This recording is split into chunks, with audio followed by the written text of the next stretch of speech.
England, 1825.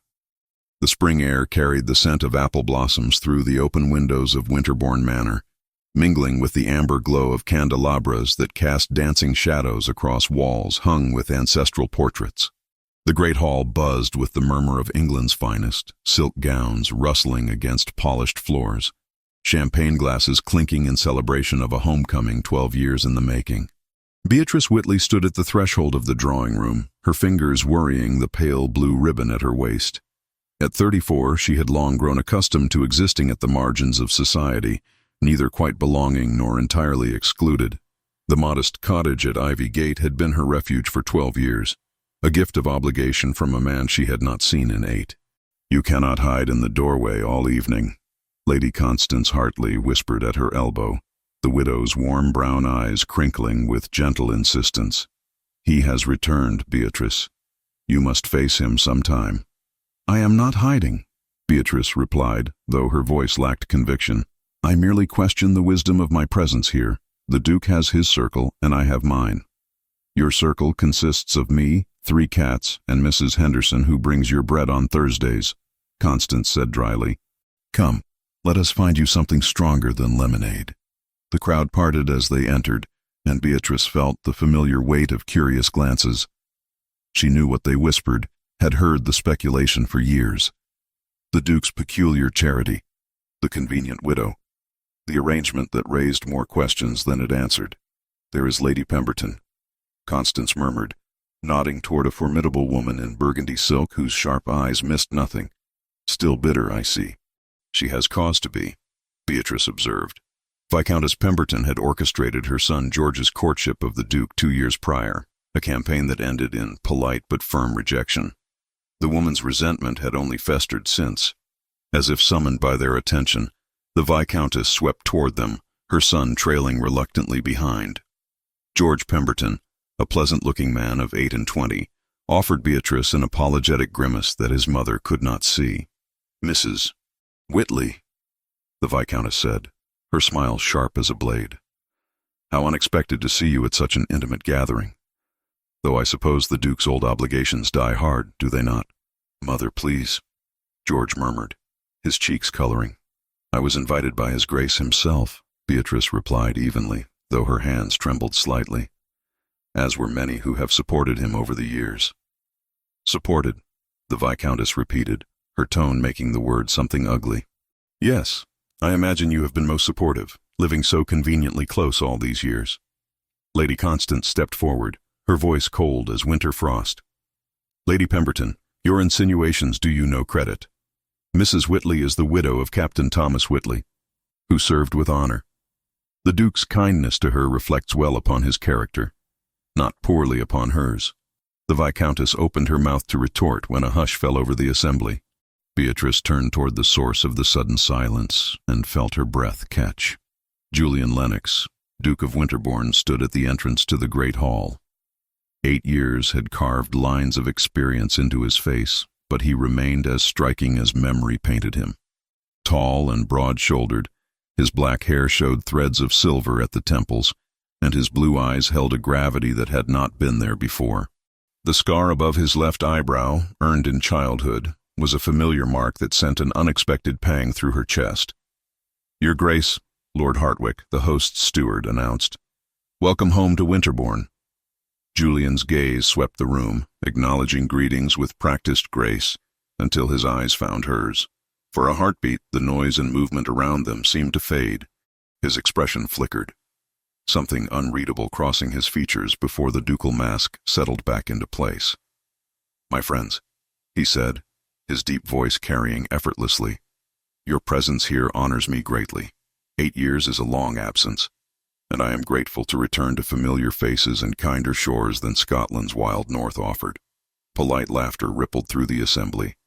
The Duke moved into the room, stopping to exchange words with various guests. Beatrice watched as he navigated the social currents, noting how others gravitated toward him, seeking favor, offering congratulations on his return. "He looks well," Constance observed quietly, though perhaps more solemn than before. 8 years managing estates does not make for carefree living," Beatrice murmured. She knew he had departed suddenly after his maternal uncle's unexpected death, inherited properties requiring immediate attention. The abruptness of his leaving had been explained by necessity, accepted by society without scandal. Mrs. Whitley. The voice at her shoulder made her start. She turned to find Nicholas Hartwick, a handsome lawyer of 32, offering a glass of champagne. His smile was pleasant, but something in his eyes unsettled her. "Mr. Hartwick," she replied, accepting the glass. "Thank you." "I have been hoping for an opportunity to speak with you," he said, moving closer than propriety strictly allowed.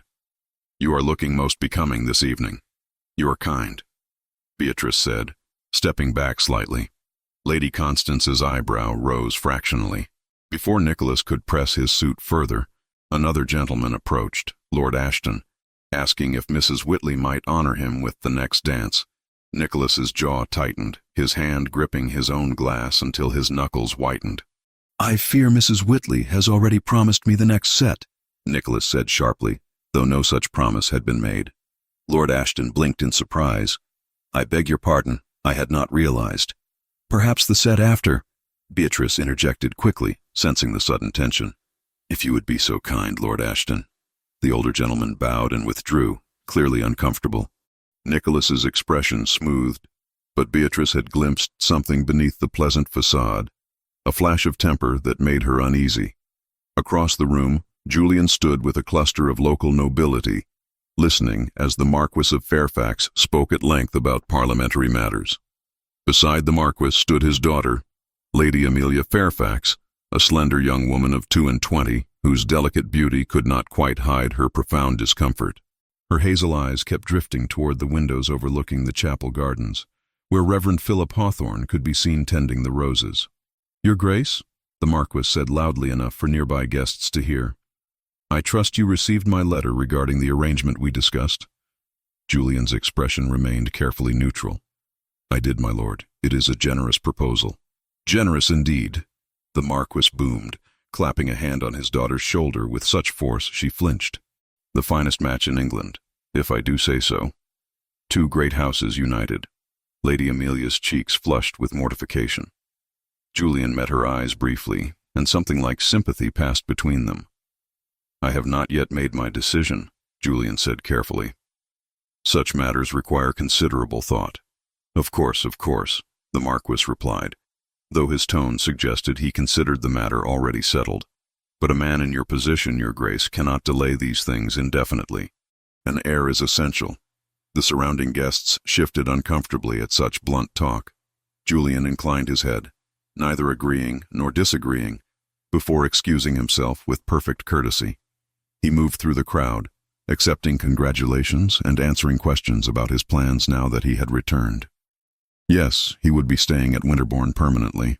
No, the Scottish estates were well managed and no longer required his constant presence. Yes, he intended to take his seat in Parliament more actively, and then he was standing before her. "Mrs. Whitley," he said, his voice carefully formal, "it is good to see you." "Your Grace," Beatrice replied, curtsying. Up close, she could see the fine lines at the corners of his eyes, the slight shadows beneath them that spoke of sleepless nights. "Welcome home to Winterbourne." "Thank you." His gaze held hers for a moment longer than necessary.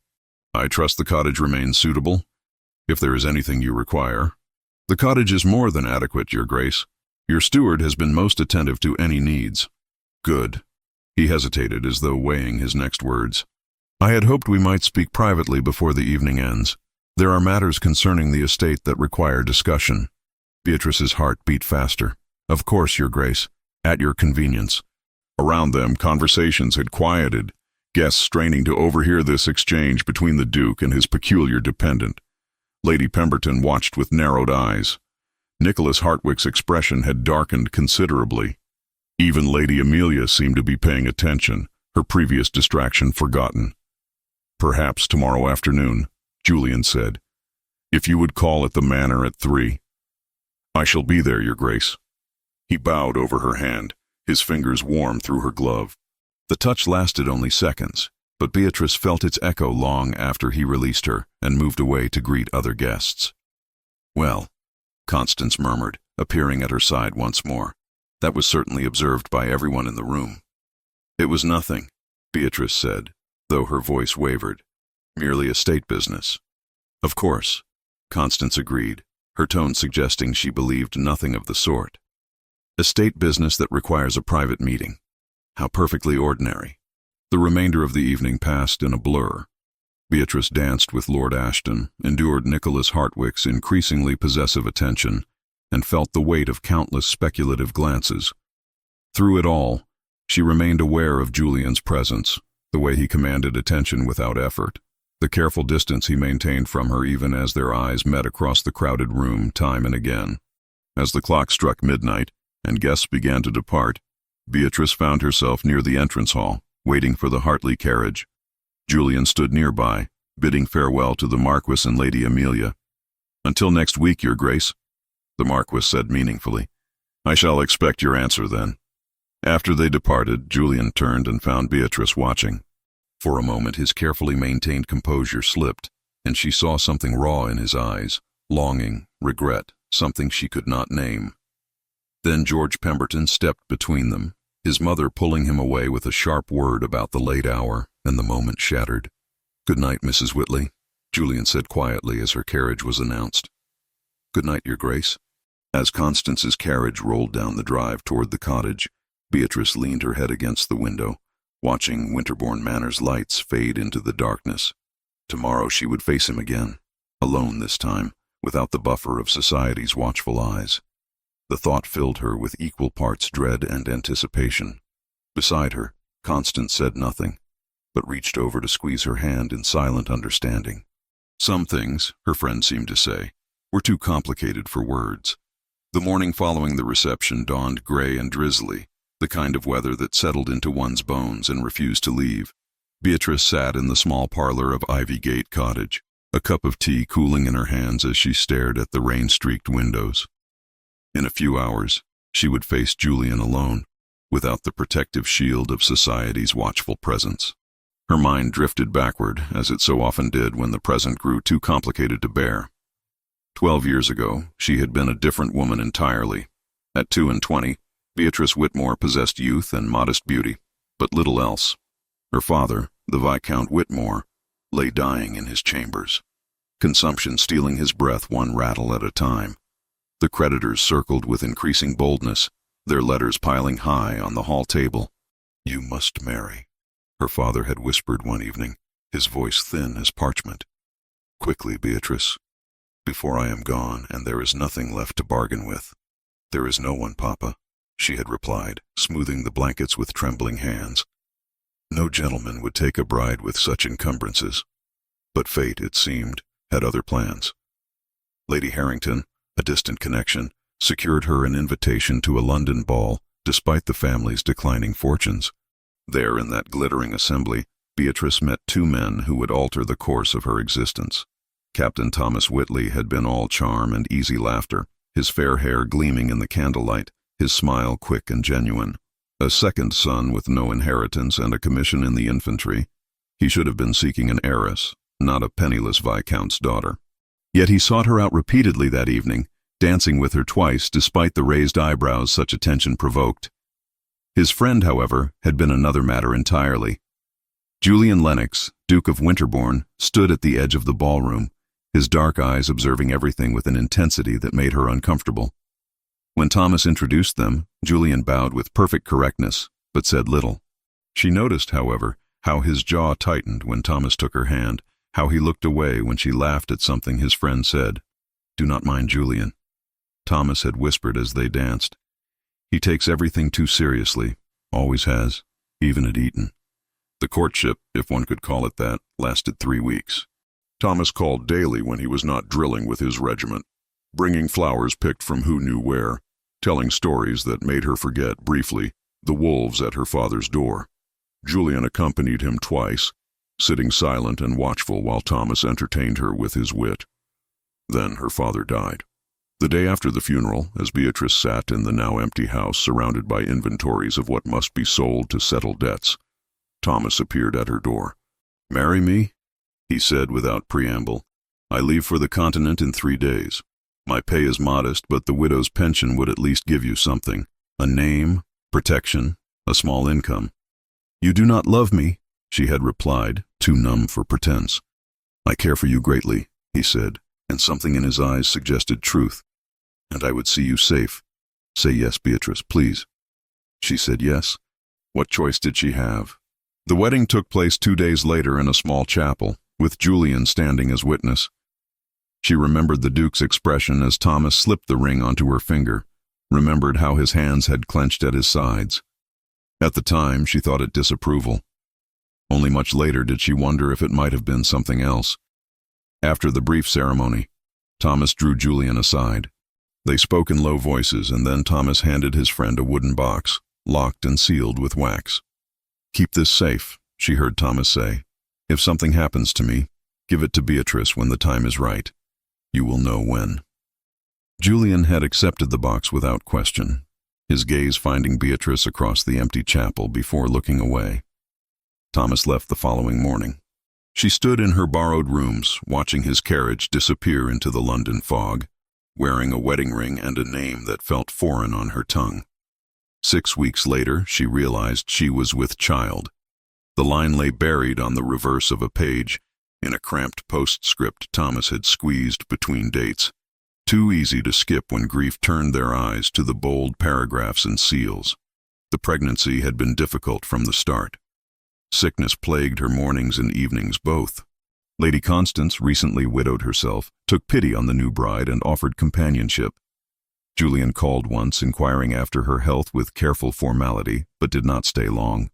At 3 months, on a gray afternoon much like this one, the cramping began. By evening, the child was lost. She told no one. Thomas was already fighting on foreign soil, his letters sporadic and increasingly concerning in tone. What purpose would it serve to burden him with grief he could do nothing to ease? She bore the loss alone, in silence, adding it to the weight she already carried. When the letter came informing her of Thomas's death, she felt grief, but also a terrible guilt at the relief that accompanied it. He had been kind. He had saved her from destitution. But she had never loved him, and some part of her suspected he had known. Julian appeared at her door the day after she received the news. "I have arranged for a cottage on the Winterbourne estate," he said, his voice carefully neutral. "It is yours for as long as you wish it. The income from your military widow's pension is small, but I have instructed my steward to ensure you want for nothing." "Your Grace, I cannot accept such charity," she had protested. "It is not charity. It is duty to a friend's widow." His tone brooked no argument. Thomas would have expected no less. For 4 years he visited regularly, bringing books from his library, discussing matters of the estate, maintaining a careful distance even as something unspoken simmered between them. Then, abruptly, he departed.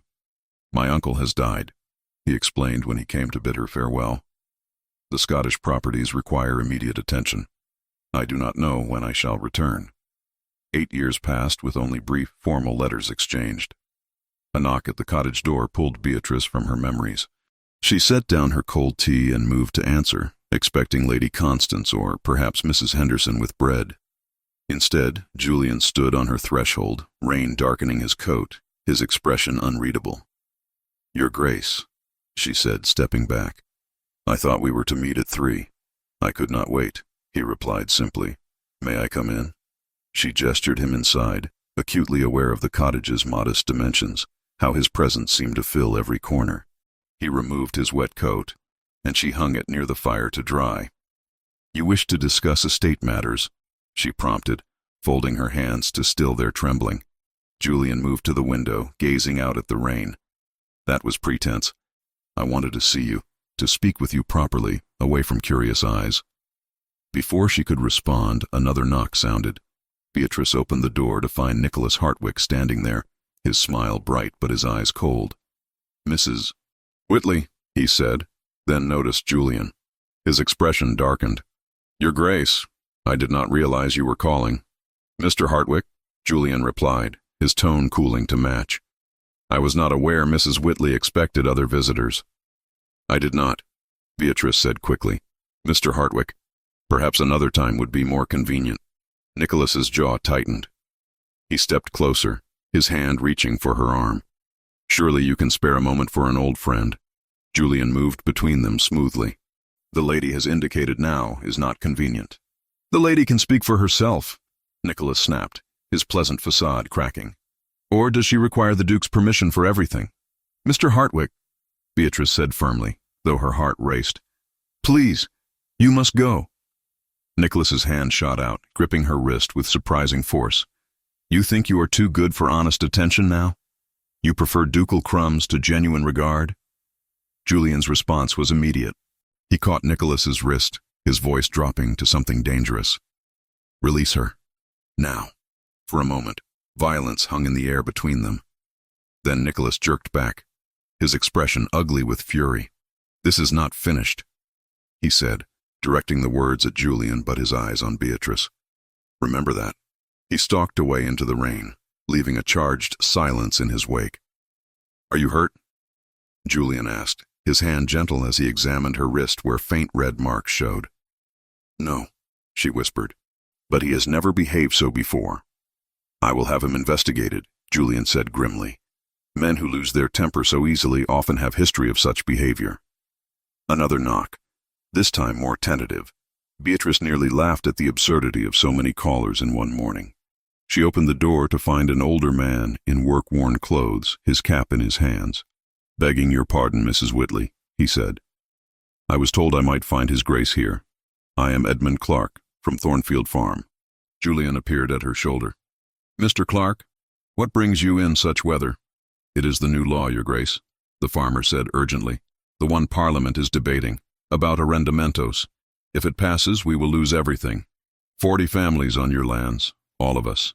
They say the vote comes before year's end. 4, maybe 5 months at most. Julian's expression grew serious. Come inside, Mr. Clark. We must discuss this properly. As the farmer entered, shaking rain from his coat, Beatrice caught Julian's eye. The morning had taken a turn none of them could have predicted, and she sensed the weight of responsibility settling once more onto his shoulders. The complications she had feared were no longer distant possibilities. They had arrived at her door, demanding attention, whether she was prepared or not. The weeks following Julian's return settled into an uneasy rhythm. Spring deepened into early summer, bringing longer days and warmer evenings, yet Beatrice felt a chill that had nothing to do with weather. Nicholas Hartwick's attentions had grown more insistent, his calls more frequent despite her gentle discouragement. The bruises on her wrist had faded, but the memory of his grip lingered. Julian, true to his word, had made inquiries. The results troubled him enough that he appeared at the cottage one morning with information that made Beatrice's blood run cold. He broke a creditor's arm in London, Julian said without preamble, his jaw tight with anger. 2 years ago, the man declined to press charges after receiving payment, but the incident is documented. There have been other complaints, threats of violence when his gambling debts came due. Beatrice sank into her chair, hands trembling in her lap. I had no idea. He seemed so pleasant at first. Such men often do, Julian replied grimly. I have instructed my staff to turn him away should he call at the manor. I suggest you do the same here. I shall, she promised, grateful for his protection, even as it complicated the careful distance they maintained. Their conversation was interrupted by the arrival of an unexpected visitor. Lady Amelia Fairfax descended from her carriage, her expression nervous but determined. Julian took his leave, bowing to both ladies with perfect correctness, though Beatrice noticed how his gaze lingered on her face before he departed.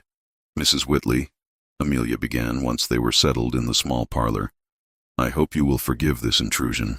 I had nowhere else to turn. You are always welcome here, Lady Amelia, Beatrice replied gently, noting the younger woman's distress. What troubles you?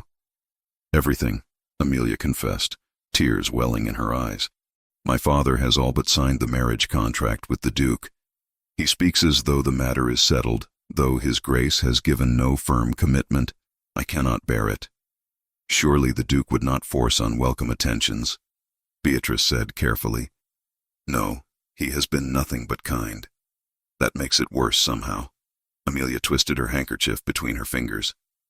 Mrs. Whitley, I must tell someone, or I shall go mad. I am in love with another man. Beatrice leaned forward, taking the girl's hand. Tell me. The story tumbled out. Reverend Philip Hawthorne, The vicar who tended Winterbourne's chapel had captured Amelia's heart with his eloquent sermons and gentle manner. They had exchanged perhaps a dozen proper conversations, always chaperoned, never inappropriate, yet Amelia knew her own heart with absolute certainty. "He is educated, well-spoken, of good family though modest means," Amelia said. "But to my father, he might as well be a beggar. The Marquis will accept nothing less than a title for me." "What would you have me do?" Beatrice asked, though she suspected she already knew. "Tell me I am not mad. Tell me that love matters more than consequence." Amelia's hazel eyes pleaded. "You married for necessity, did you not? Do you regret it?" The question struck deep. Beatrice considered lying, offering easy comfort, but something in Amelia's earnest face demanded honesty. "Thomas was kind to me," she said slowly. "He gave me safety when I had none. But love? No, we did not have that. And yes, I have wondered what life might have held had circumstances been different." "Then you understand," Amelia breathed. "I know my duty, Mrs. Whitley, but I cannot imagine waking beside the Duke every day for the rest of my life, knowing I gave away my one chance at true happiness." They talked for another hour, Beatrice offering what comfort and counsel she could. When Amelia finally departed, Beatrice sat alone in the fading afternoon light, wondering at the strange turn her life had taken. The shy girl who had feared becoming a duchess had somehow become her confidant. The social pressures, however, continued mounting. Viscountess Pemberton's campaign against Beatrice intensified, her insinuations growing bolder at every gathering. Lady Constance reported the latest rumors with disgust. "She has taken to calling you the convenient widow, suggesting you somehow ensnared the Duke years ago and maintain your hold through unspecified means," Constance fumed over tea. "Her son George is mortified, from what I hear." Indeed, at the next social gathering, a musical evening at Lord Ashton's residence, George Pemberton approached Beatrice during the interval. "Mrs. Whitley, might I have a word?" He drew her aside, his expression pained. "I must apologize for my mother's behavior. I have spoken to her repeatedly, but she refuses to relent." "You need not apologize for another's actions, Mr. Pemberton," Beatrice replied kindly. "She is bitter about the Duke's rejection," George admitted. "But that is no excuse to target you. Please know that I hold you in highest regard, as does anyone with sense." His sincerity touched her. Before she could respond, the musician struck up a waltz. Julian appeared at her elbow, his expression unreadable. "Mrs. Whitley, would you honor me with this dance?" The request sent ripples through the assembled guests. In 12 years, the Duke and his dependent widow had never danced together in public. Beatrice felt every eye upon them as she placed her hand in his. The moment they took position on the floor, the world seemed to narrow to just the two of them. His hand settled at her waist, warm even through layers of fabric. Her fingers rested on his shoulder, feeling the solid strength beneath the fine wool of his coat. "You are causing talk," she murmured as they began to move. "Let them talk," he replied, his voice low. "I am weary of maintaining distance for their benefit." The waltz carried them across the floor in sweeping turns. Julian was an accomplished dancer, leading her with an ease that suggested they had done this countless times before, though this was their first. Beatrice found herself acutely aware of every point of contact between them. The pressure of his hand at the small of her back, the brush of his thigh against her skirts as they turned. "You are different than I remember," Julian said quietly. "Stronger somehow. 12 years of solitude teaches strength," she replied, meeting his gaze, "or at least the appearance of it. It is not mere appearance." His eyes held hers with an intensity that made her breath catch. "You have become remarkable, Beatrice." The use of her Christian name, spoken so softly that only she could hear, sent heat flooding her cheeks. Before she could respond, the music ended. Julian bowed over her hand, his lips barely brushing her gloved knuckles, but the touch seemed to burn through the fabric. As they parted, Beatrice saw Nicholas Hartwick standing near the terrace doors, his expression dark with fury. Her stomach tightened with apprehension. The evening wore on. Beatrice declined further dances, pleading fatigue, and stepped outside for air. The terrace overlooked Lord Ashton's gardens, fragrant with night-blooming jasmine. She stood alone, grateful for the momentary solitude, when footsteps sounded behind her. "You played me for a fool." Nicholas's voice came harsh from the shadows. Beatrice turned, alarm spiking through her. "Mr. Hartwick, you should not be here alone with me." "Why?" He stepped into the moonlight, his face twisted with anger. "Afraid of appearances? You were not so concerned when the Duke held you close enough to whisper in your ear. We were dancing. It was perfectly proper." "Proper," he spat. "You want me to believe you are proper, while you live in his cottage, accept his charity, dance in his arms? Everyone knows what you are, Beatrice." The use of her Christian name, so different from Julian's gentle pronunciation, made her flinch. "I must return inside." She moved toward the doors, but Nicholas caught her arm, spinning her back. His fingers dug into her flesh hard enough to hurt. "You think the Duke will marry you?" He pulled her closer, his breath hot against her face. A penniless widow with nothing to offer. He needs an heiress, a title, connections, not a charity case who has been living off his generosity for years. "Release me," Beatrice demanded, trying to pull free. "You are hurting me." "Good," Nicholas snarled. "Perhaps pain will teach you to know your place.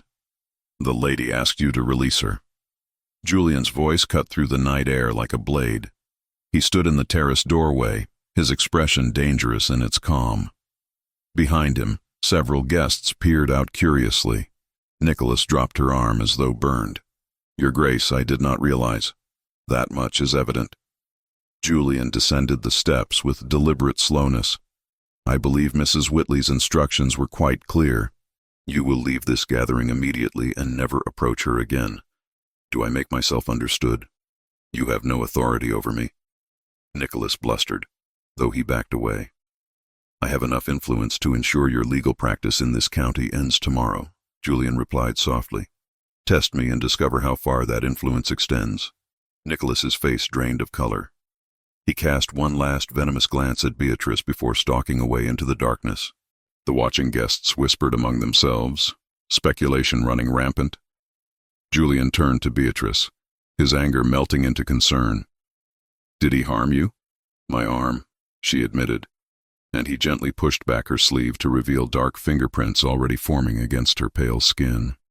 His jaw clenched. "That man is dangerous. I should have him arrested." "No," Beatrice said quickly. "The scandal would be worse. Please, Julian, just take me home." He hesitated, then nodded. Lady Constance was summoned, a carriage arranged. The drive back to Ivygate Cottage passed in tense silence, all three occupants aware of the gossip this evening's events would generate.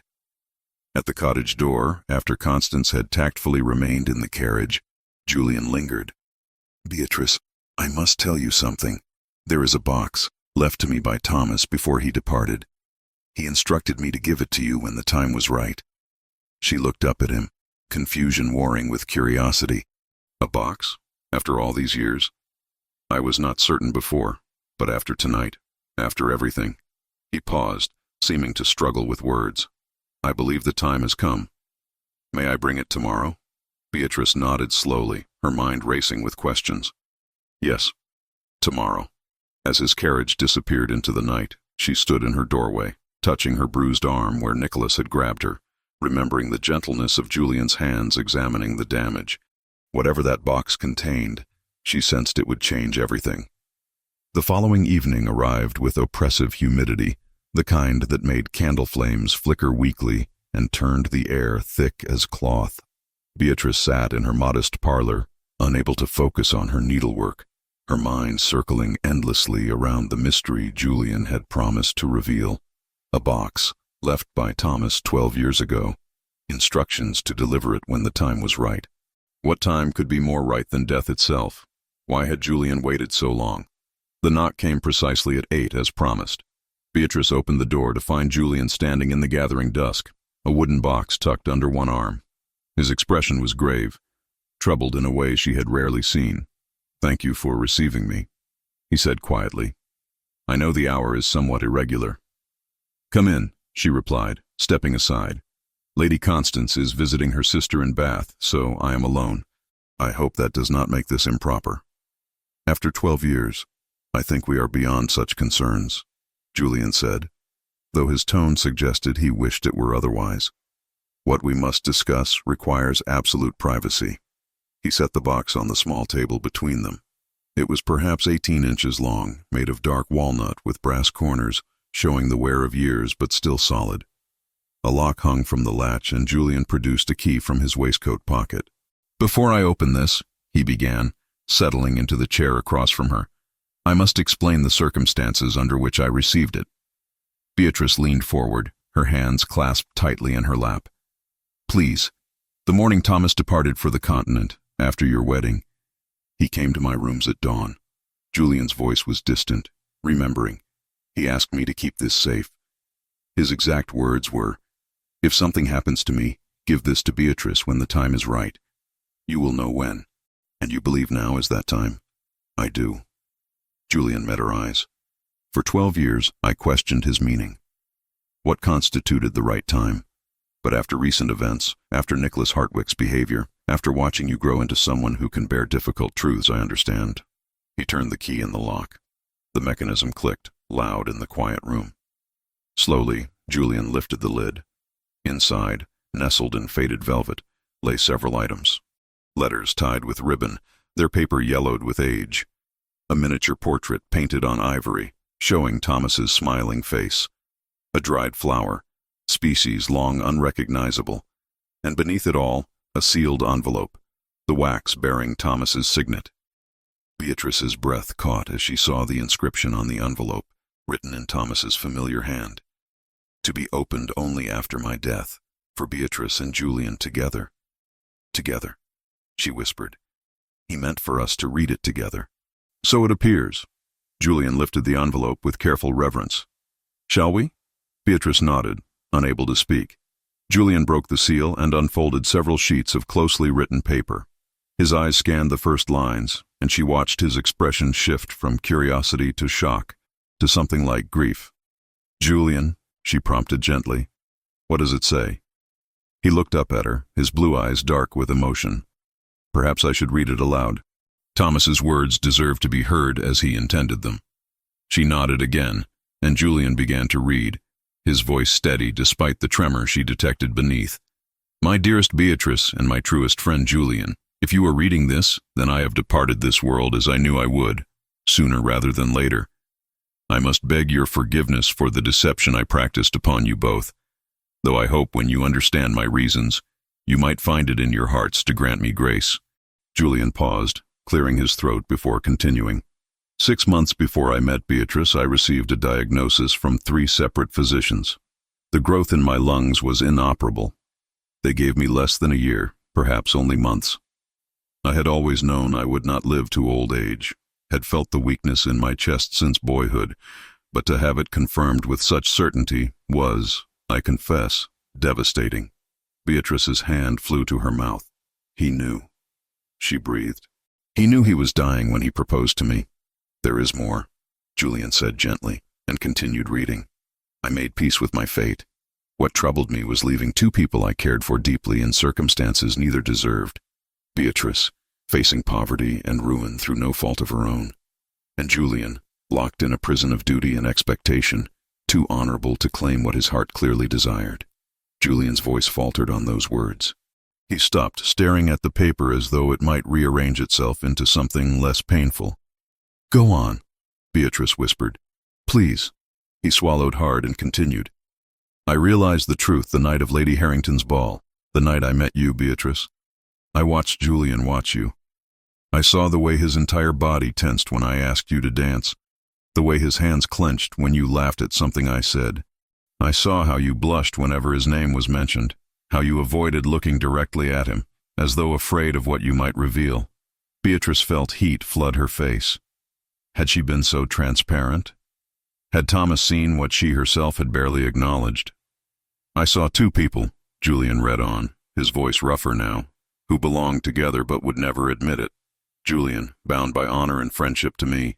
Beatrice, too innocent to recognize her own heart. And I saw an opportunity to give you both something precious, even if you could not claim it immediately. Time." Julian paused again, his jaw working. When he spoke next, his voice was barely audible. "My plan was simple. Marry Beatrice, giving her the protection of my name and the security of a military widow's pension, however modest. Die as I knew I must within months. And pray that eventually, when proper mourning had passed, Julian would find the courage to pursue what he had denied himself out of loyalty to me. The silence that followed was absolute. Beatrice could hear her own heartbeat, could hear the settling of the house around them, could hear nothing else but the rushing of blood in her ears. There is more, Julian said finally. Something else I must read. Then read it, Beatrice managed, though her voice shook. I must confess my final deception. Julian continued, his eyes never leaving the page. The reason I could never truly be the husband Beatrice deserved, beyond my failing health. I have never been attracted to women. My heart has always inclined toward my own sex, a sin by all accounts of church and law, yet unchangeable in my nature. This secret I have carried alone, knowing its revelation would destroy not only me but anyone I held dear. Beatrice gasped. Thomas, gentle, kind Thomas, had carried such a burden.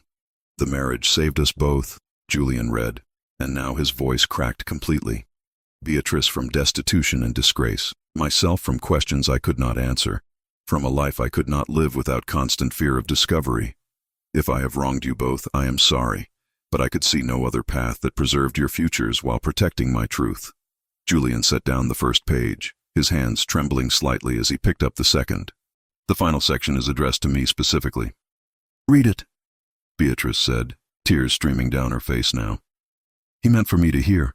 Julian's voice was barely a whisper as he read the last words Thomas Whitley had written to the living. Julian, my brother in all but blood, if my perception was mistaken, if you feel nothing for Beatrice beyond duty to your fallen friend's widow, then disregard what follows. But if I was correct, if you have spent these years denying your heart out of loyalty to my memory, then I beg you, stop.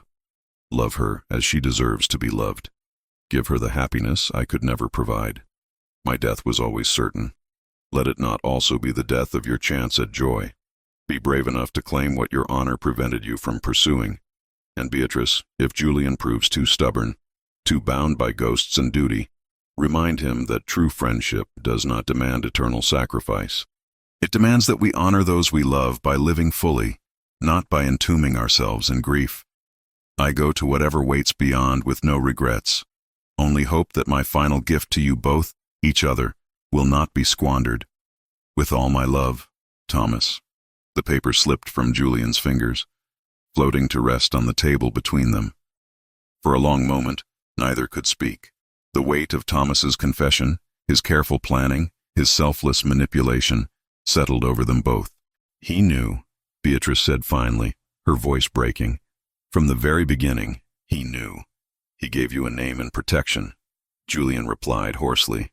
He gave me an honorable reason to watch over you. He gave us both time to grow into people who might be worthy of what he saw between us. Did you? Beatrice asked, meeting his eyes at last. Did you feel what Thomas claimed to see?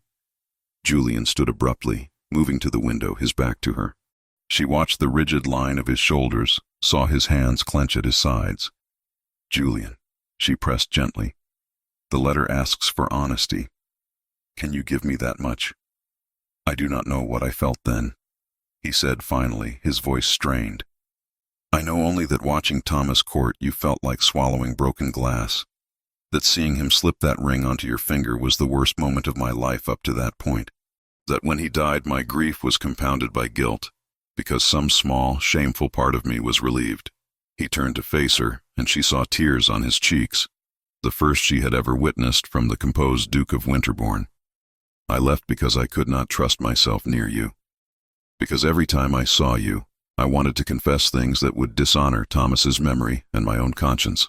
Because I was terrified that if I stayed, I would do exactly what Thomas's letter now tells me he wanted all along. Beatrice stood as well, though her legs trembled. He was extraordinary, was he not? To think of us, even as he faced his own death. He was the finest man I have ever known, Julian agreed roughly. Which makes this all the more complicated. How do I accept his blessing when every instinct still screams that pursuing you dishonors his memory? By trusting that he knew his own mind, Beatrice replied, moving closer. by believing that his final act of friendship was genuine, not a burden but a gift. Julian shook his head. I need time. To think. To process. He looked at her helplessly. This changes everything, Beatrice. Everything I believed, everything I have spent 12 years convincing myself was true. I know, she whispered. I need time as well. She walked him to the door as the clock struck 10. Before he departed, he turned back, his hand resting briefly against her cheek, a touch so gentle it might have been imagined. Whatever comes next, he said quietly, know that Thomas was not wrong. About what I felt then, about what I feel now. Then he was gone, leaving Beatrice alone with the open box, the scattered letters, and a truth that had waited 12 years to surface. The days following the revelation of Thomas's letter passed in a fog of confusion and careful avoidance. Beatrice found herself unable to face Julian, unable to process the enormity of what they had learned. She took her meals alone, declined social invitations, and spent long hours staring at the box that still sat on her parlor table, its contents a testament to one man's extraordinary sacrifice. Julian, it seemed, suffered similar turmoil.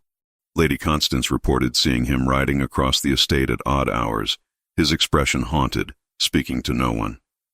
You cannot avoid each other forever, Constance said gently one afternoon, settling beside Beatrice with tea. Eventually, you must decide what Thomas's blessing means to you both. I do not know what it means, Beatrice admitted, her voice small. For 12 years I believed one truth. Now I am asked to accept another entirely. My mind cannot reconcile the two. Constance reached into her reticule and withdrew a bundle of yellowed letters tied with faded ribbon. Perhaps these will help. Thomas wrote to me during his final months, knowing he was dying. I kept them, thinking someday they might matter. Beatrice accepted the letters with trembling hands. What do they say? Read them yourself, Constance urged. They contain nothing about you or Julian.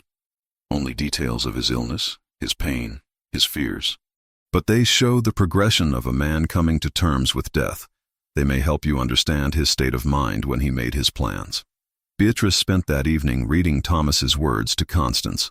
The letters were clinical in their descriptions of symptoms, the growing weakness in his lungs, the nights spent unable to breathe properly. He wrote of arranging what little finances he had, of ensuring Beatrice would at least have his military pension, however meager. There was no mention of romantic entanglements or manipulations, only the practical concerns of a dying man trying to protect someone he cared for. The letters made Thomas's sacrifice more real, more painful. He had known such suffering was coming, had married her anyway to give her a future he would never share. Her contemplation was interrupted by urgent knocking.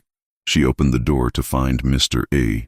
Clark, the farmer who had visited weeks earlier, now accompanied by a dozen other men in work-worn clothes. Mrs. Whitley, forgive the intrusion, Clark said, his weathered face grave. We need to speak with His Grace. The matter is urgent. He is not here, Beatrice replied. What has happened? The law. Another farmer spoke up, a younger man with desperate eyes. We have word from London. The vote will happen before year's end. 4 months, maybe 5 at most. If it passes, we lose everything. I shall send word to the Duke immediately, Beatrice promised. Return to Winterbourne Manor. He will meet you there. After they departed, she penned a hasty note and dispatched her single servant to deliver it. Within the hour, Julian's carriage appeared outside the cottage. He descended quickly, his expression tense. The farmers? He asked without preamble. At the manor, waiting for you. The vote comes sooner than expected. Julian ran a hand through his hair, a gesture of frustration she had never seen from him before. 5 months to find a solution that protects 40 families. The Marquis has made clear that marriage to Amelia would secure his vote against the measure. Then you must marry her, Beatrice said, though the words tasted like ash. Must I? Julian stepped closer, his blue eyes intense. After everything we learned in Thomas's letter, you would have me marry another for political convenience? I would have you fulfill your duty to those who depend upon you, she replied, her voice stronger than she felt. Your tenants have served your family for generations. Their welfare must come before personal desires, even if those personal desires are what Thomas wished for us. Especially then, Beatrice insisted. Because Thomas would never forgive either of us for sacrificing innocent families to our own happiness. Julian's jaw clenched. You are correct, of course. You are always correct. He turned to leave, then stopped, his hand on the door. But answer me one question, Beatrice.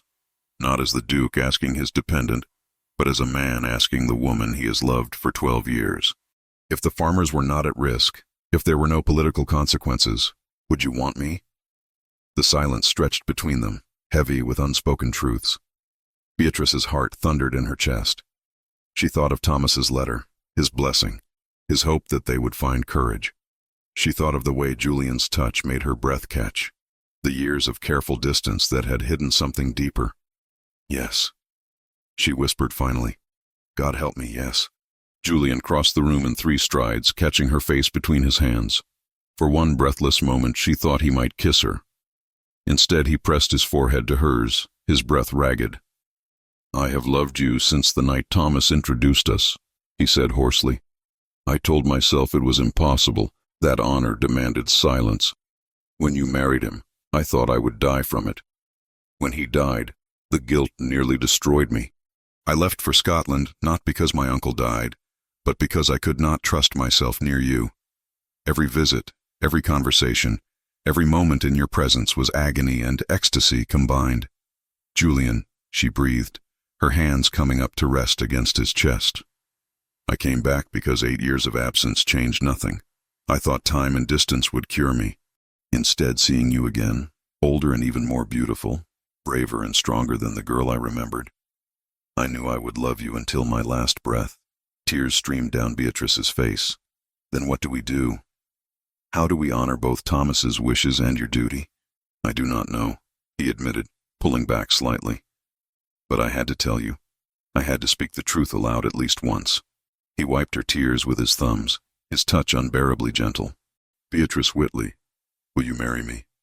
Not for duty or obligation, but because I cannot imagine my life without you in it. She wanted to say yes. Every fiber of her being screamed to accept, to claim the happiness Thomas had wanted them to have. But the faces of those farmers, their wives, their children, rose in her mind. I cannot, she choked out. Not while your tenants face ruin. Not while Lady Amelia offers the solution you need. I love you, Julian. But I could not live with myself knowing we chose our happiness over so many innocent lives. Julian's expression crumbled. Do not ask me to marry another while loving you. I ask you to do what you know is right, she replied, stepping back, breaking the contact between them. Thomas taught us both about sacrifice. Now we must prove worthy of his lesson. Damn Thomas's lesson, Julian said roughly, then immediately looked stricken. No, I do not mean that. But Beatrice, surely there must be another way. Then find it, she urged. But until you do, you must court Lady Amelia. You must do what duty demands. He stared at her for a long moment, pain and love and frustration warring in his expression. Finally, he nodded once, sharply. Very well, but know this. I will find another way. I will not give you up, not after finally having the courage to claim what my heart has wanted for 12 years. After he left, Beatrice collapsed into her chair, sobbing as she had not done since Thomas's death.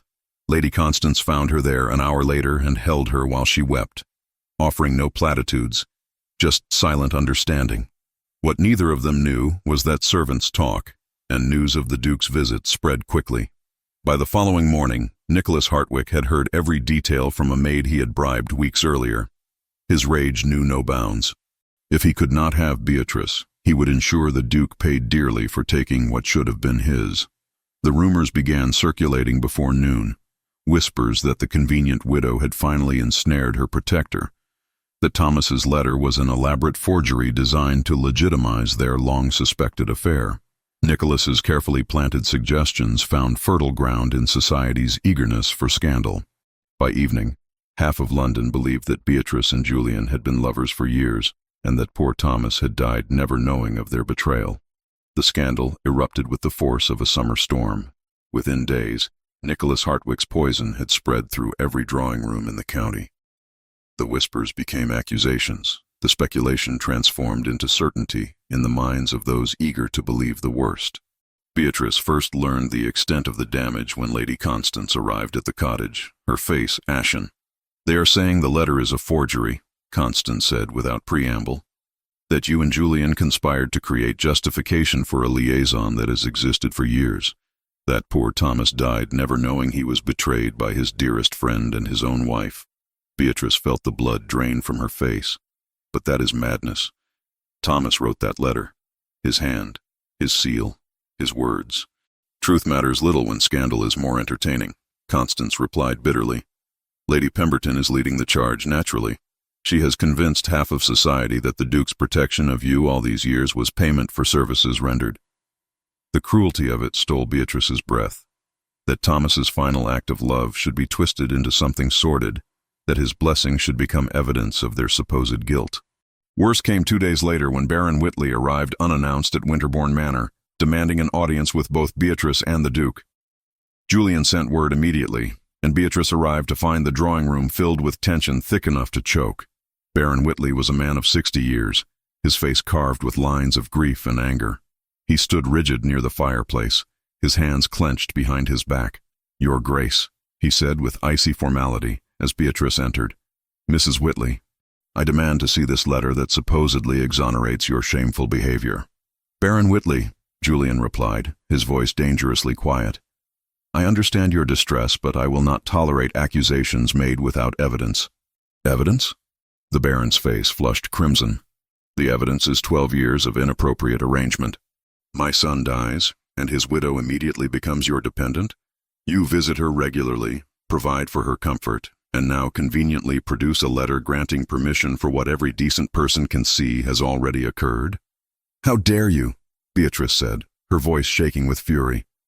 "Thomas was kind to me. He saved me from ruin. I would never have dishonored his memory." "Then explain the letter," the Baron demanded. "Let me see my son's words that supposedly bless this disgrace." Julian moved to his desk and retrieved the letter, his movements deliberate. "You may read it, but I warn you, it contains matters Thomas kept private for good reason." The Baron snatched the pages and began reading, his expression shifting from anger to confusion to something like horror as he progressed through Thomas's confession. When he reached the section about Thomas's true nature, about the secret he had carried, the old man sank into a chair as though his legs would no longer support him. "He was dying," the Baron whispered. "He knew he was dying and married her anyway." "To protect her," Julian said firmly, "and to protect himself from questions he could not answer. Read the rest." The Baron continued, his hands trembling. When he finished, he looked up at Beatrice with eyes full of tears. "He wrote that you were with child, that he had arranged for you to have support through the pension and your care." Beatrice felt ice flood her veins. "What?" "Here." The Baron pointed to a passage she and Julian had overlooked in their initial reading, a brief mention near the end. "He says he received your letter about the pregnancy, that he was grateful to know something of himself would continue even after his death." "I never," Beatrice began, then understanding struck with brutal clarity. "He never received such a letter, because I never sent one. I lost the child before I could tell him. He died believing a lie." The words hung in the air, heavy with irony. The Baron seized upon them immediately. "So you were intimate with my son. You carried his child." "For 3 months," Beatrice said quietly. "Then nature took its course, and I was alone with my grief." "This proves you had time together," the Baron insisted. "Time enough to conceive. Time that makes your current situation all the more suspicious." "It proves nothing of the sort," Julian said sharply. "Thomas departed 2 days after their marriage. The timing is entirely consistent with a brief union before his deployment. The argument spiraled, accusations flying. The Baron refused to believe his son could have orchestrated such an elaborate deception, refused to accept the truth about Thomas's nature. He left with threats to expose them both, to ensure society knew they had dishonored his son's memory. The damage spread rapidly. Within a week, invitations ceased arriving for Beatrice. Former acquaintances crossed the street to avoid speaking with her. Only Lady Constance remained steadfast in her support. Then, unexpectedly, Lady Amelia Fairfax called upon Beatrice at the cottage. "Mrs. Whitley," the young woman said, her expression resolute, I have come to tell you that I do not believe these vicious rumors, and I intend to make my position clear to society." "Lady Amelia, you should not involve yourself," Beatrice protested. "Your reputation, my reputation will survive." Amelia interrupted. "You showed me kindness when I needed counsel. You treated me as a friend, not merely as the Marquis's daughter. I will not abandon you now." True to her word, Amelia attended the next social gathering and made a point of sitting beside Beatrice, conversing with her openly, cutting dead anyone who attempted to make snide remarks. Her support created a rift in society. Some followed her lead, remembering Beatrice's years of quiet dignity. Others, led by Viscountess Pemberton, intensified their attacks. At a particularly tense musical evening, George Pemberton finally reached his breaking point. His mother had just made a cutting remark about convenient widows and gullible dukes when George rose to his feet. "Mother, that is enough," he said, his voice carrying across the startled assembly. "Mrs. Whitley has done nothing to deserve your cruelty. Your bitterness over His Grace's rejection of me is not licensed to destroy an innocent woman's name." The Viscountess stared at her son in shock. "George, sit down at once." "No," he replied firmly. "I have sat silent too long while you spread poison. It ends tonight. If you cannot behave with basic decency, then you will do so without my support." The public rebuke sent ripples through society, creating further division. But the respite was temporary.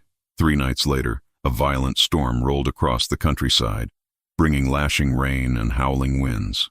Beatrice sat alone in the cottage, reading by candlelight, when she smelled smoke. At first, she thought it imagination.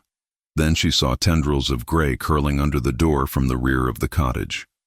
Heart pounding, she rushed to investigate and found flames climbing the back wall, already consuming the small storage room where she kept winter supplies.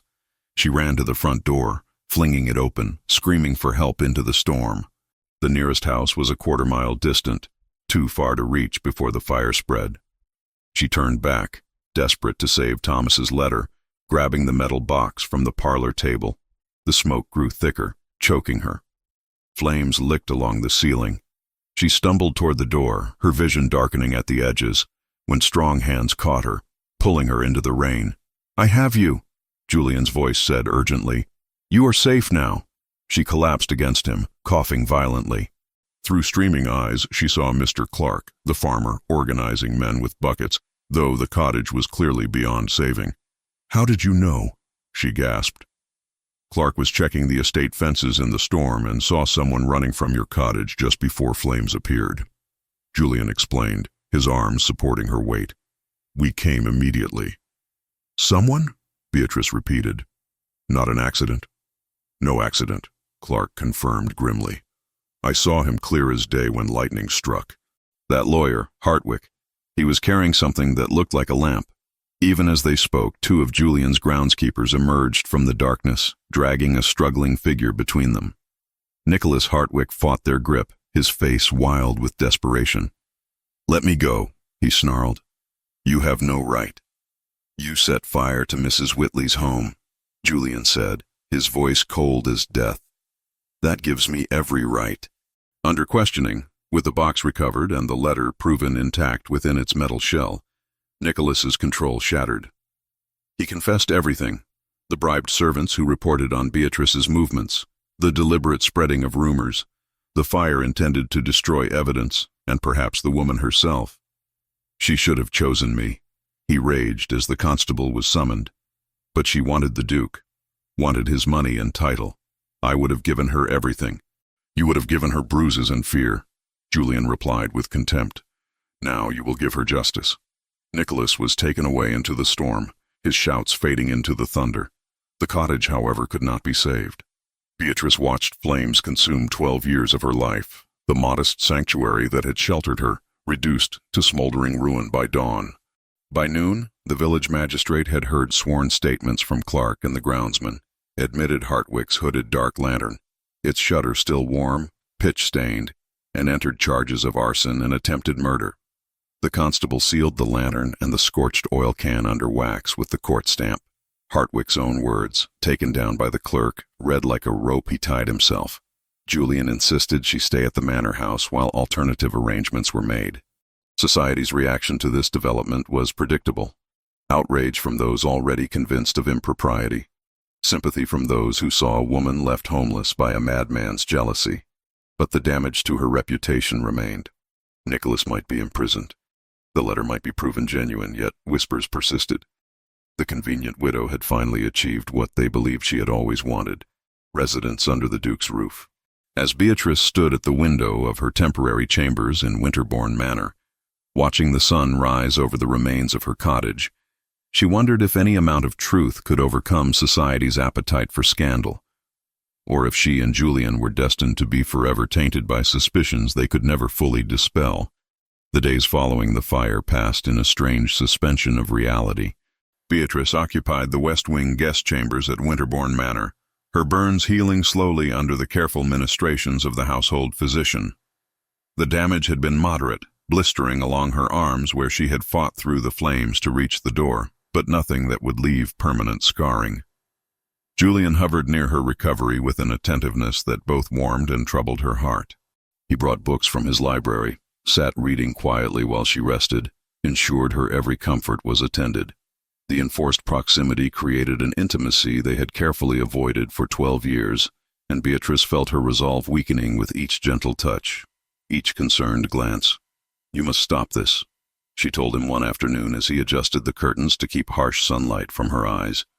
"People will talk even more than they already do." "Let them," Julian replied, his expression stubborn. "You nearly died because of malicious gossip. I will not apologize for ensuring your safety and comfort now." Lady Amelia's visit came as a surprise on the 5th day. The young woman was shown into Beatrice's sitting room, her expression a mixture of determination and anxiety. "Mrs. Whitley, I hope I am not intruding upon your recovery," Amelia began, taking the offered seat. "Not at all. Your company is most welcome." Amelia twisted her handkerchief between her fingers, a gesture Beatrice had come to recognize as indicating inner turmoil. "I have made a decision. I wanted you to know before I tell anyone else, even His Grace." "What decision?" Beatrice asked gently. "I am going to refuse my father," Amelia said, the words coming in a rush. "I will not marry the Duke, no matter what pressure is brought to bear. I have written to Reverend Hawthorne confessing my feelings. He has responded kindly, saying that while he lacks fortune and title, his heart has been mine since the day we first spoke about the Gospel of Matthew." Beatrice felt her chest tighten. "Lady Amelia, do you understand what this means? Your father will be furious. He may disown you." "I know," Amelia replied, though her voice trembled slightly. "But you showed me that living according to another's expectations is a slow death. You married for necessity, and have spent 12 years half alive because of it. I will not make the same mistake." She reached across and took Beatrice's hand. "Besides, someone must free the Duke to pursue what his heart truly desires." After Amelia departed, Beatrice sat alone with the weight of this knowledge. If Amelia refused the Marquess, Julian would lose his political solution to the farmers' crisis. The vote would proceed, 40 families would face ruin, and all because she had inadvertently inspired a young woman to follow her heart. The situation grew more complicated that very evening when the Marquess himself arrived at Winterbourne, his face purple with rage. "Your Grace," he bellowed as Julian received him in the study, "I demand to know what influence you have brought to bear upon my daughter. She has sent me the most outrageous letter, refusing the match we have carefully arranged." "I have brought no influence," Julian replied calmly, though Beatrice, listening from the corridor outside, heard the tension in his voice. "Lady Amelia is a woman of intelligence and character. If she has declined, it is her own decision." "Then you must convince her otherwise," the Marquess insisted. "The arrangements are nearly complete.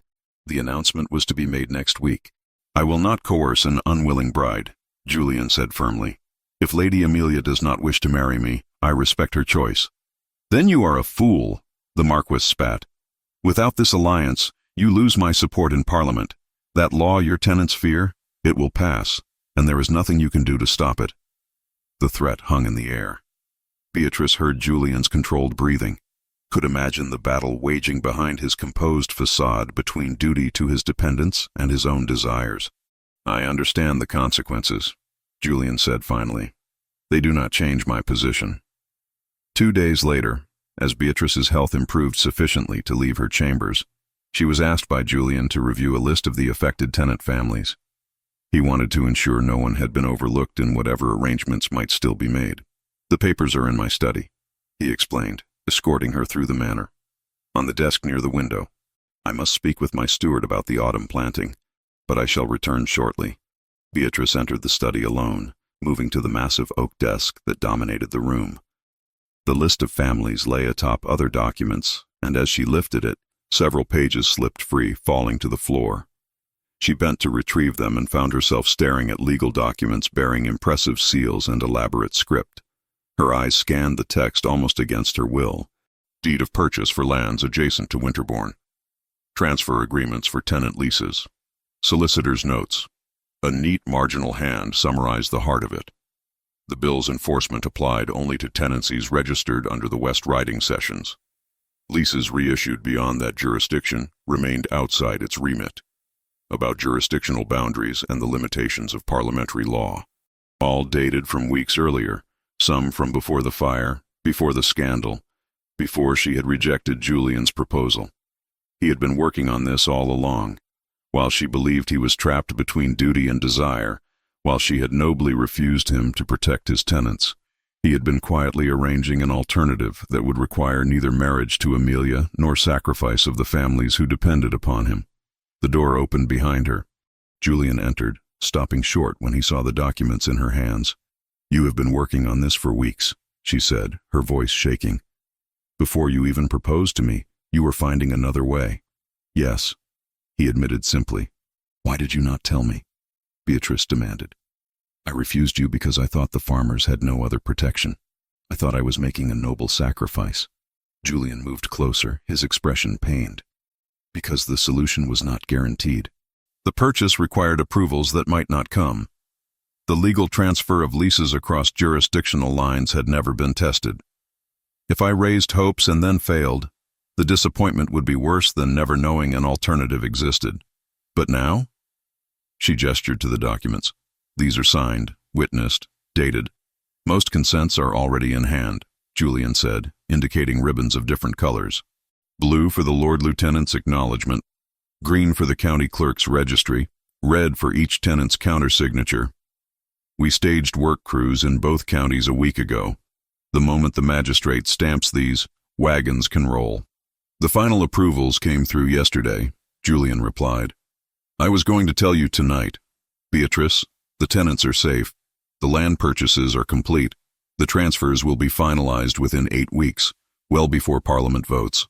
The families can move to holdings outside the law's reach." Beatrice sank into a chair, the papers still clutched in her hands. "I refused you for nothing.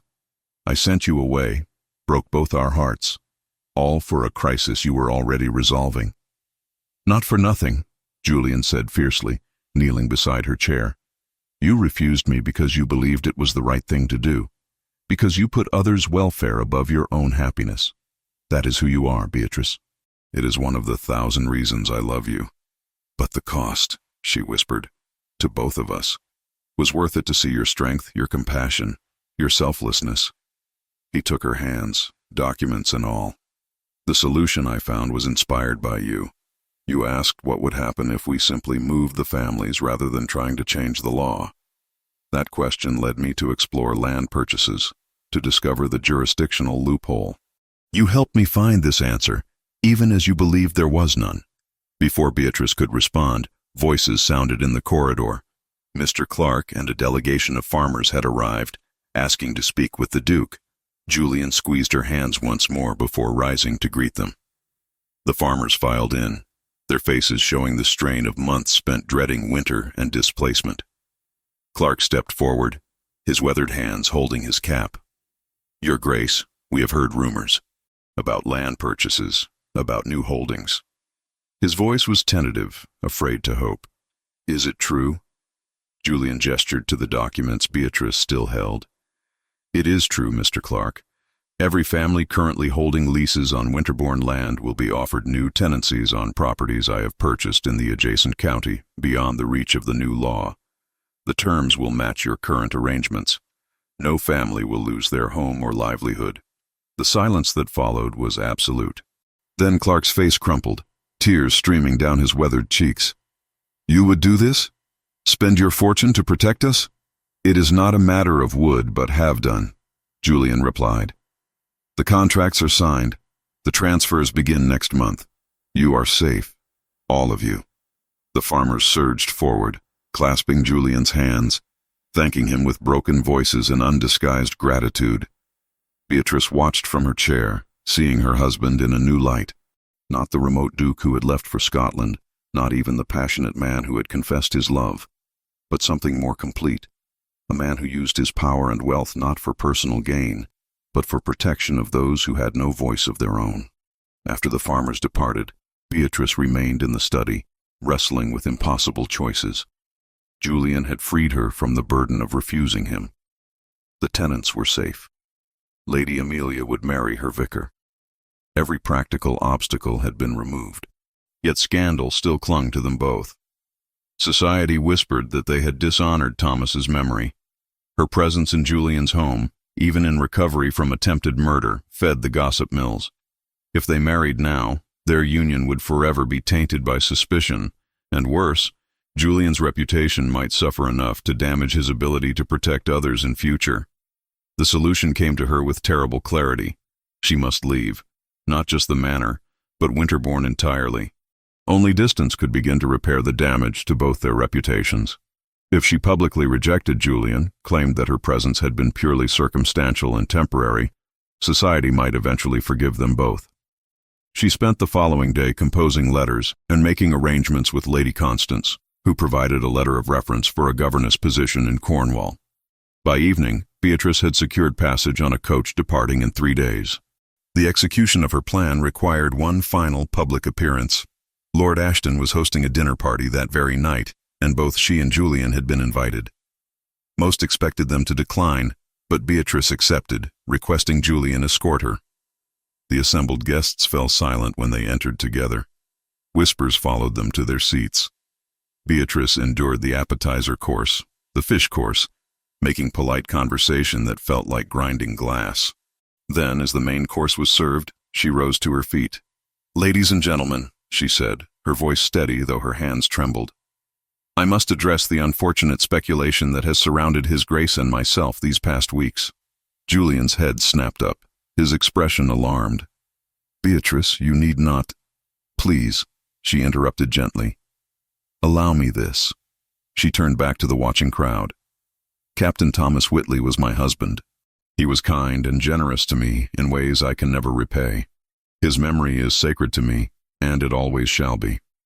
The Duke of Winterbourne has been a faithful friend to that memory, honoring his fallen comrade by ensuring his widow's welfare. That is the extent of our connection, and it always has been."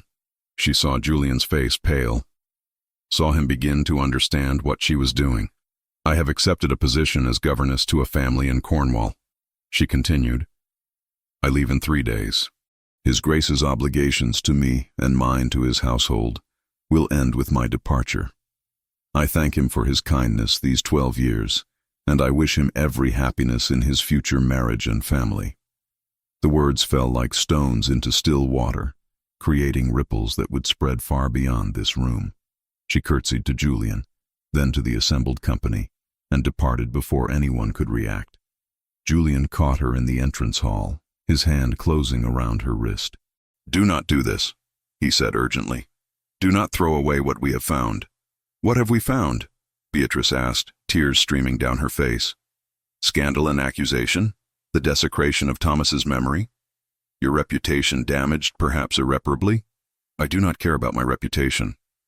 But I care about yours," she replied, pulling free of his grip. "I will not be the millstone that drowns you, Julian. You deserve better than a wife who comes with permanent taint of suspicion. You deserve better than exile," he countered desperately. "Perhaps," she agreed, "but this is what I choose. Please, let me go." She left him standing in the entrance hall, his face a mask of devastation, and knew she had broken both their hearts for what she hoped would be the final time. The coach bound for Cornwall departed at dawn, rattling through the misty countryside as Beatrice stared unseeing at the passing landscape.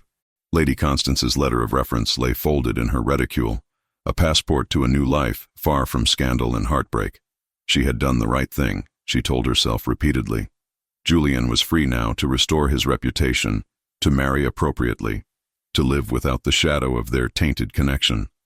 The thought brought no comfort whatsoever. They stopped at an inn. "Every transfer instrument was executed yesterday," he said. "Families begin staggered removals this week. Livestock and winter stores follow on a scheduled rota. The vote came early and passed, but it no longer touches them." Near midday, a modest establishment that served travelers along the western road. Beatrice descended stiffly, her burns still tender beneath her traveling dress, and entered the dim interior. The physician, all starch and caution, declared her fit for travel if she changed dressings daily and kept the blisters clean. Fitness, Beatrice thought, was a charitable word for it.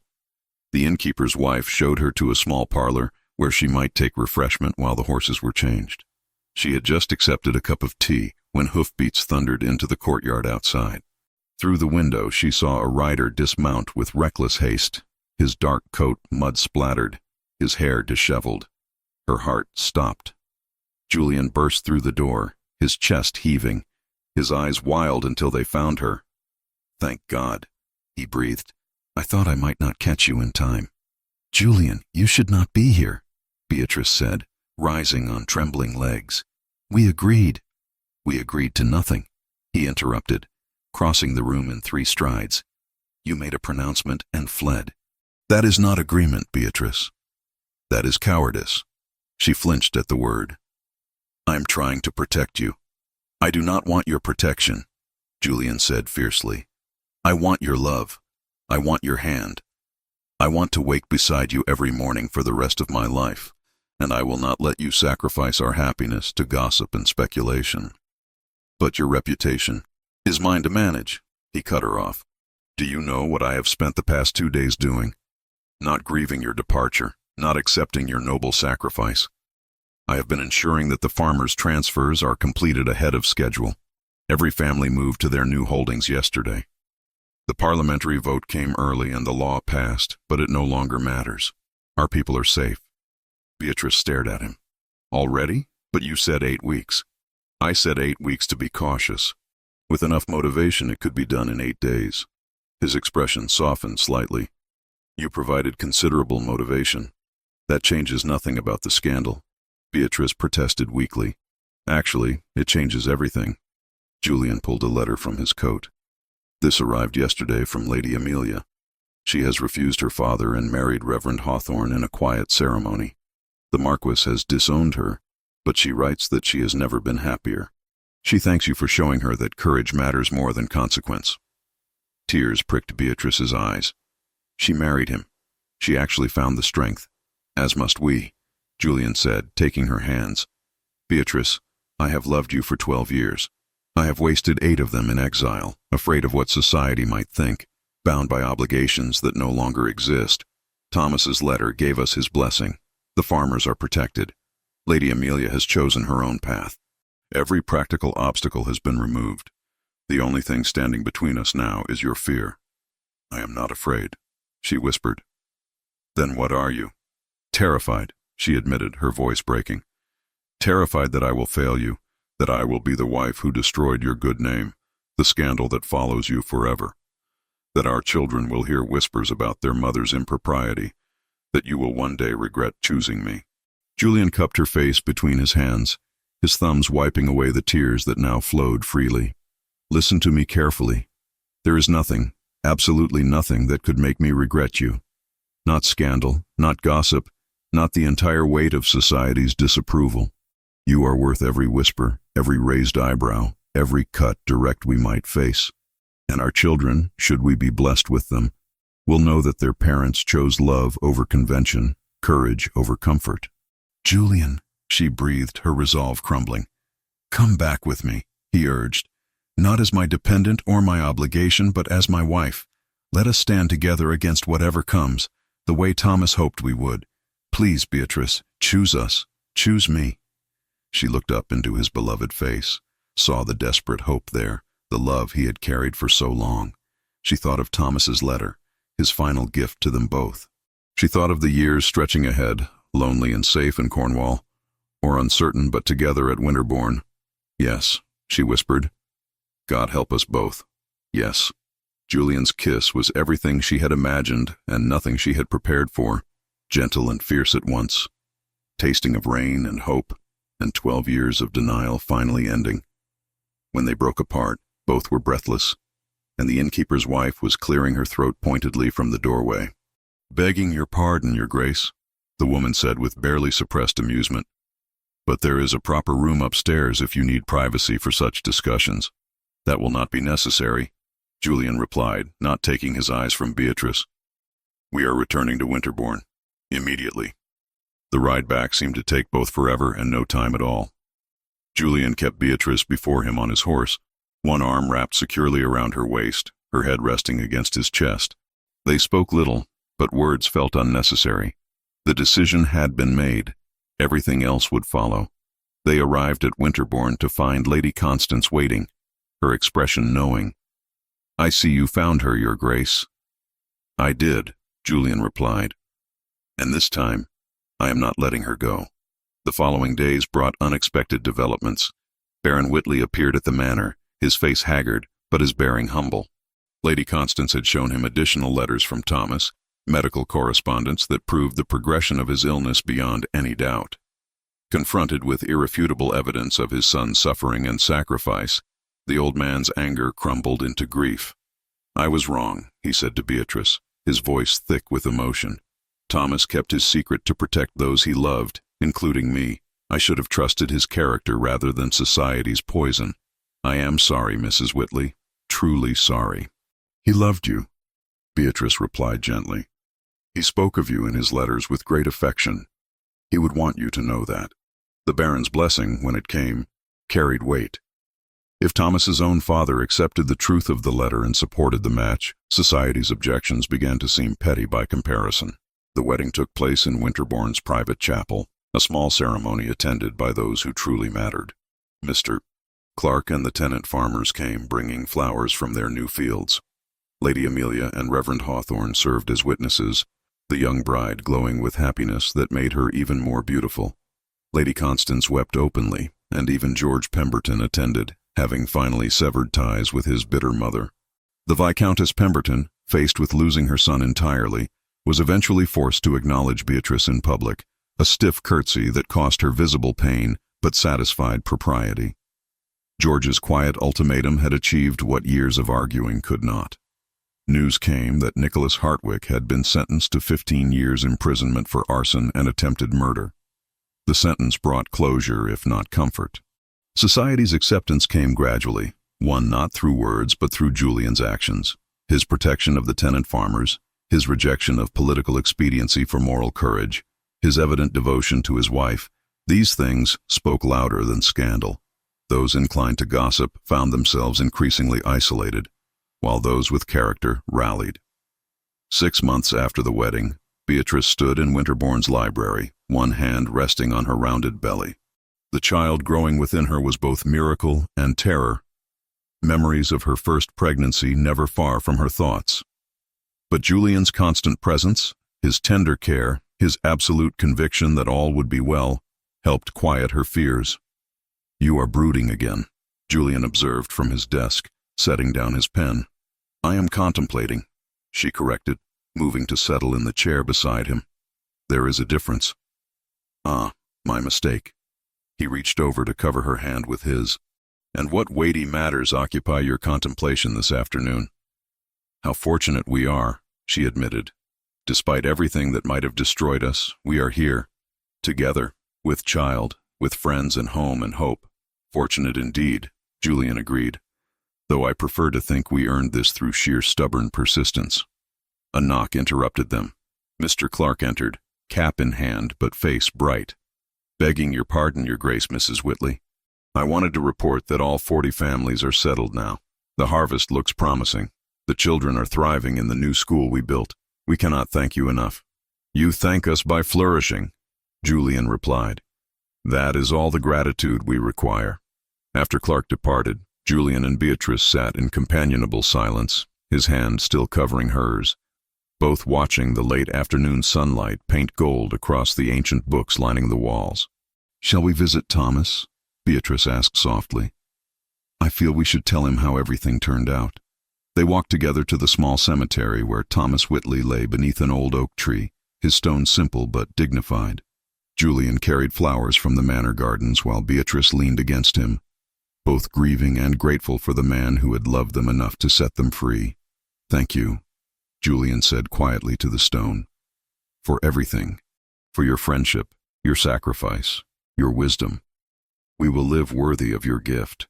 Beatrice said nothing aloud, but her heart spoke volumes. Thomas had given her a name when she had nothing, had protected her secret even in death, had loved them both with extraordinary grace. She would honor that always. As they walked back to the manor house in the gathering dusk, Julian's arm around her shoulders, Beatrice felt a peace she had never known. The road had been long and painful, marked by loss and sacrifice and years of denial, but it had led here, to this moment, to this man, to this life they would build together. In the library that evening, they resumed their customary positions. Julian at his desk reviewing correspondence, Beatrice in her chair with a book. But now his hand would occasionally reach across to touch her shoulder, and she would smile up at him, and the simple domesticity of it felt like the greatest luxury imaginable. Outside, stars emerged in the darkening sky. Inside Winterbourne Manor, two people who had loved each other for 12 years finally claimed the happiness they had always deserved. And somewhere beyond mortality's veil, Thomas Whitley smiled, knowing his final act of friendship had borne fruit sweeter than he could have imagined. The past, with all its pain and secrets, had been honored.